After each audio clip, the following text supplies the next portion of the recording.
Hello, welcome to episode 29 of Creative Collaboration Conversations with Veronica and Jillian podcast. Hey, Veronica, how's it going? Hey, Jillian. How are you? And what are we talking about today? Well, everything is good.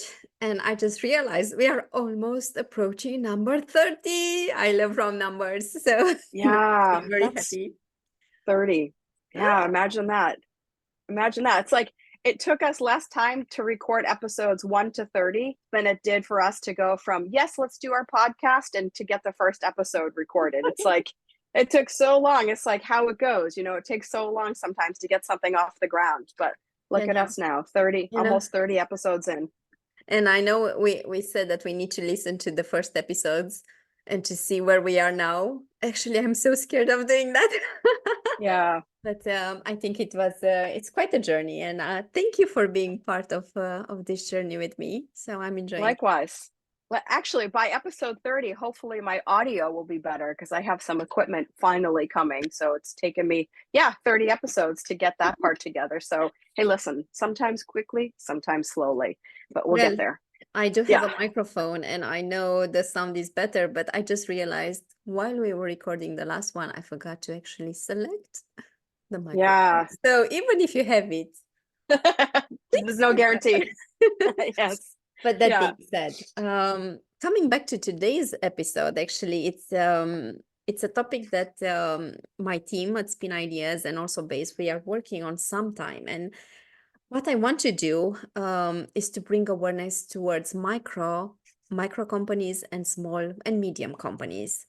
Because if you actually look, it's quite cultural and everyone is following the unicorns. Everyone wants to be a unicorn.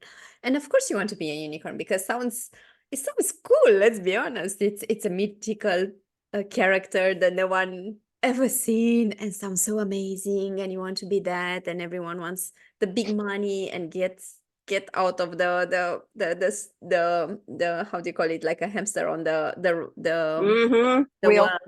wheel and just enjoy, right? You have a brilliant idea that will change the way the world is working and business is conducted and economy is done, and just be that. But as unicorns, those are exceptions. Actually, they don't really exist. And if you look at the companies that we consider unicorns, actually they put a lot of effort into it.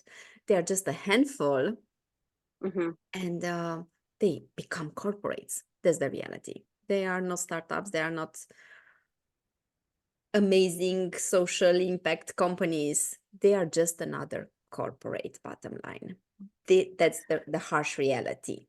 However, I know you want to say something. I'm biting my tongue right now. Go ahead. I can wait. Don't forget the idea. Don't forget the idea. And here is what I want to introduce and what I want to challenge. And I want to have a discussion about it and to invite everyone to help me have this discussion during our podcast and also in the next Space conference and much more than that. We have statistics, actually, European statistics, and also statistics run by the Netherlands that show the micro companies, the one that like one-man show or 10 up to 10, and the small companies are the heart of the economy. They are the one that actually bring over 70% of the employment. 70% again, and more than 50% of the revenue. Actually, more than that. I need to check. We're gonna link some statistics.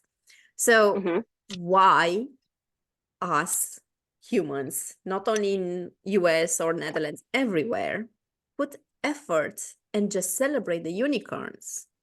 That actually in 2021 there were like 11 unicorns. This year even less in the Netherlands alone, but the majority, I'm talking about the Netherlands here because I say I'm not talking internationally, just the Netherlands. Okay. And all the money are going towards those companies. It's very it's very unbalanced. And why all the resources, promotion, and admiration goes towards these companies instead of focusing on the small ones? The brick and mortar, I think that's the expression. Yes. Yeah. And they are actually the structure of our economy. They are the one promoting the European values. promoting Mm-hmm. the local values, and helping you day to day to grow. Mm-hmm. So that's the topic I want to launch and to discuss a little bit. Even if I don't, we don't have an answer to that, just to be honest, but Mm-hmm. I do want to bring awareness and to give space. And actually, we are running a research. We want to celebrate. We want to help this. We want to work more with this type of companies. And the reality is they do have the social impact. They are the ones hiring people. They are the ones helping and providing the services that you need. But everyone is kind of ignoring them because we take them for granted. Maybe that's the problem. We are so used to having them that we don't really look at them. So how about Hmm. we are changing the conversation? And that's my invitation. Hmm. Let's have a chat with the. I finished my Mm-hmm. coffee, but I have my water about Okay. this. And to the listeners, help us map out the ecosystem, the micro and small ecosystem in the Netherlands, and actually not only here, but European or even international. Mm-hmm. And Interesting. I'm Yeah. curious to know what you wanted to say when you were like biting your. Yeah. Gosh. So a bunch of things. So the first thought that comes to mind for me, just having our candid, casual coffee conversation here, right? I think, well, for starters, all unicorns began as an idea and then Yes, began with the founder and a few people. And so in effect, all unicorns were smaller micros at one point. And I correct. think that's part of what's really unbelievable is for companies that were able to kind of create this perfect alignment of this idea and the execution with the right team. And honestly, I think a little bit of luck along the way, or maybe a degree from Stanford, either or, can really go quite a ways. So I think that's what's interesting about celebrating a unicorn is to get to that $1 billion valuation mark. I think that in and of itself is a great storyline. I think what it represents and a whole bunch of other stuff tied to it is not as great any longer. I think it's very heavily tied to the kind of conventional capitalist shareholder valuation mentality, which I at least personally see as no longer sustainable. So I'm much more an advocate of the stakeholder approach, which doesn't necessarily align per se with the conventional kind of unicorn status, which is very kind of linear focused. So anyhow, that's just a few thoughts about that. The second thing that I really wanted to jump in and kind of interrupt you on is the part about impact. So it's interesting because I was in kind of preparation for this chat. I did look at some articles and did some reading and looked at some statistics, etc. In particular, I was looking for that exact thing: is what percentage of unicorns are impact driven, and or are any of them B Corp certified? So I came across a few that are pretty interesting. One is Culture Amp, which is a certified B Corp, and it's a really great article and how that I can share in the show notes about how they view growing their company in being kind of the financial performance of their company while also kind of prioritizing the way they treat their team and their employees, their customers, et cetera, et cetera. So therefore achieving B Corp certification in about 9 months. So that's a great example. Another, widely popular unicorn is Canva. So, of course, we're both have kind of marketing background. So I thought I'd throw Canva in there. Most people know that. But specifically also on the impact side, I'm not sure if you know EcoVadis. They're, I think, a company founded or based in France, I think. But they are also a unicorn that have a sustainability rating platform. But they're also, all about kind of this shareholder, the stakeholder mentality and about incorporating sustainability and equity, et cetera, throughout their whole business model. So they are, yeah, so they're a really great example of, what can happen. But Anyhow, and then I you were talking actually about want, go ahead. if I can jump in, I want to challenge a Hmm. little bit what you said, because um, I'm not sure if these are more zebra companies than unicorns. Because the unicorns, if you look at the values, it's actually a value thing. The unicorns want to gain, and I do have a graph somewhere that differentiates these two. Because the unicorns, actually what they want to get the billion, like huge investments, to grow very quickly, and then to have an exit strategy. Whereas the companies that you just described, they are more looking for the long-term commitment, to have a social impact, to work with the stakeholders, to have a holocratic, a different type of structure. And these are actually, that doesn't mean they don't want the money or long-term or investments, like big investments, but it's about the approach to the business and how they present themselves. And this is why they become B Corps. And that makes them, it's a movement that actually was launched in the States, Zebras. And from what you're telling me, they are closer to that than to the unicorns. And if you look at the definition. So again, we are being a small, I'm working more with small companies, so this is why I'm focusing on that. But also in this, the big universe of companies, you do have unicorns that are big and they become corporates, but that doesn't mean you don't have good examples like the one that you just mentioned. But I do want to challenge, are they actually unicorns or zebra companies? And I think the bottom line is how they approach business and their values and what's the intention behind. Yeah, it's interesting because so I was just speaking with a business owner recently about this topic, about the idea of exits and exit strategies, and whether or not that's inherently bad or not, and how, there is the idea of the serial entrepreneur who that's what they do. They build and sell companies. I have a number of those folks that I talk with regularly, and that's what they do. And it doesn't mean that their businesses can't provide an impact or have a lot of value to their ecosystem, but I think that I think there are good examples and bad examples of everything, but I think that just because somebody's building a company and building it to sell it, I don't think it necessarily means that it's like evil or but that doesn't make that company a unicorn either. Well, yeah, that depends on their valuation, but even if they build it and achieve that and then sell it, it doesn't mean that it's not impactful. Some people are just geared to be creators in that way and to build companies and to sell them, and then to build a new idea and to sell that. Some people are geared towards that. So, but in any case, I digress. The discussion is here is not that it's bad or not bad to have unicorns or to have small companies or medium.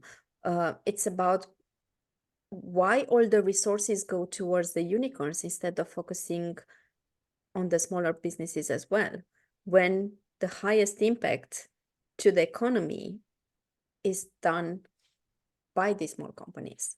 So we are not debating that unicorns are bad or in my perspective, or not. It's actually how the resources are distributed. So I don't know about that. I have not seen that. So to me, it's like I'm having a hard time wrapping my head around that, because I don't know if you can kind of enlighten me a little bit more about what you mean by that or something, so I can understand it a little better. So actually, everyone is trying, and culturally, everyone is focusing on the unicorns and this type of companies, and to go and get money and raise money for them and to focus on them. And everyone is speaking and celebrating this type of companies, unicorns. Whereas there are a lot of smaller ones, like the big corps, that they don't necessarily get the big amounts of money, that maybe they don't even need them, but no one is actually talking about them. No one is focusing on them. Everyone wants to work with the unicorns instead of focusing on working with small businesses. Yeah, I think part of that makes it easier because there are so fewer unicorns. It creates more of a scarcity thing. There's only a few of them, so it's a greater kind of achievement to get there. But otherwise, like you said, it's like 95% of businesses are small businesses. So how do we, shine the spotlight on 95% of businesses? it's a little overwhelming. It's so much. And, you know, I could argue like that's what, you know, it's, yeah, anyway, so that's the part I think it lends itself to this dynamic where, you know, there's fewer to talk about. So though that's why they get more media attention. So I think Correct. it's tough when there's such an abundance of other businesses. So how to go about shining a light on those other, you know, really solid companies that are not unicorns, don't want to be unicorns and never will be unicorns. So to be able to highlight and celebrate those is like the concept I love. I'm just not clear, like, you know, and maybe it's not really about how we go about doing that, but I just think that that's the majority of businesses. Agreed. And this is why actually we launched the research a couple of years ago, and now we want to bring it back and to invite the listeners to actually celebrate, to nominate, to actually name these companies that they love, and to provide alternatives. Because I was attending a discussion about digital footprint and actually the impact that we have at this point, and it's scary. And everyone is focusing on the big ones, big companies, like Amazon, the former unicorns, and the AWS, for example. That's not green technology, it's not green clouding. Actually, it has very bad impact on our climate, and no one is talking about that. Whereas we have green solutions by these small companies that everyone is ignoring or not about them. Or when you discuss with them, they're saying, oh, but I don't really know, it's harder to get to them. But actually it's harder because you just need to do a little bit more research. That's the only thing. So instead of going to the easy one that has a bad impact, how about we help them go to the smaller ones, and we actually classify the small companies, we actually do a research, and we invite the entire community to help us identify them. And Okay. I think I lost you for a second, but you're back. We are back online. It's fine. My screen. I think a UFO must have flew over me because I have direct Maybe connection, so it must have been one of the rain unicorns heard the discussion and was trying to so that's actually how to do it. I don't have the perfect answer. This is why I'm inviting the community to help me out. And in my mind, the first step will be to actually identify these small companies and maybe to put them in different sectors and to see how this can help us in different topics that we have, like the digital impact, or maybe we have one mobility, health. So there are some beautiful examples, and a lot of people are willing to switch from these big ones and to actually help the ones. And so making like a database accessible, so people have an alternative place to go for their making their purchases or something. Exactly. And we do celebrate them, but also we start doing business with them. So instead of giving my money to the big unicorns that anyways have more than enough, and some of them I start not being in line with their values anymore, how about I'm putting my money into someone that I believe in? As simple as that. Yeah, I think that's great. Now it makes more sense to me. This idea for sure. So I think of it different. I don't think of it necessarily as having much to do with the unicorn. I think it's more about the conventional, like, you know, the conglomerates that have sucked up so much market share, and looking for alternatives, right? So just like you said, rather than if we actually alternatives to Amazon, just like starting there, an alternative to Amazon, period. You know, perfect, an easy way to say it. But that applies to everything. And Amazon was a unicorn. If you look at the big companies at this point, because you can't call them unicorns, like they are corporates, the majority of them started being unicorns. And that's the mentality. Actually, everything goes back to mentality. And I think we had several episodes talking about mentality and approach. So the purpose of today's discussion for me was to bring awareness on this and to invite our community to help us identify these small businesses and to provide alternatives and to celebrate them. So do you have a small business that you are passionate about, or you go and prefer to do business with them? let's help them. Let's actually nominate them, and it will be a form in the notes. And Okay, let's change the status quo. Let's be the that's underdogs great. here. And so we'll include the link in the show notes, so folks can go ahead and nominate either their own business or other businesses that they are aware of, so we can kind of create one master list and then organize it so people have a resource to utilize. So I think Correct. that makes a lot of sense. I think there's a lot of value in that. So cool. All right. Any final thoughts on this topic, or can we talk about the listener collaboration sessions? Let's move to the listener collaboration. All right. So back, since the nature of our podcast is about collaboration, right? With, Veronica and myself being technically competitors, we decided to venture into the unknown and do some live collaborations sessions with each other. So episode 11, we looked at Veronica and a part of her business. And then episode 13, we looked at my business. So what we decided to do is to extend this kind of opportunity to folks that are listening to our Schnazzy podcast. So if you're interested in having a live collaboration session with us, check out the link in the show notes. There's a quick application form, and we'll be starting to schedule those in the next couple of months. So have a look for that link in the show notes. And yeah, we're excited for the opportunity to get to chat with some listeners and to do some more of these live collaboration sessions. So, and if you are one of the small micro and or SMEs, even better, join us. Or if you're a unicorn, even better, let's have a conversation. all right. So that's a wrap on 29. Thank you everyone for listening. All right. Cheers.